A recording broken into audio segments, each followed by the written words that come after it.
काय आज कार्यक्रम घेतला आहे, एकंदरीत काय संकल्पना आहे, काय सांगाल?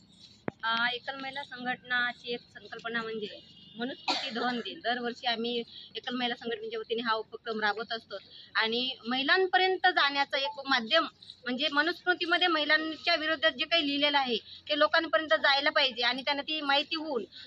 भविष्यामध्ये तरी ते बंधनं जे आहेत ते तोडून आज समानतेचा म्हणतो आपण की स्त्री पुरुष समानता आहे, ती समानतेकडे जाण्याचा एक मार्ग म्हणून आम्ही आजच्या दिवशी मनुस्मृतीचं दहन करून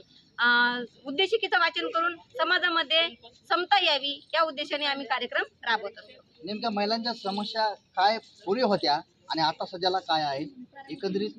त्या बदलण्यासाठी काय केलं पाहिजे? एकल महिला संघटनेच्या माध्यमातून जे आपण म्हणतो की जुन्या काळामध्ये ज्या काही महिलांच्या प्रश्न होते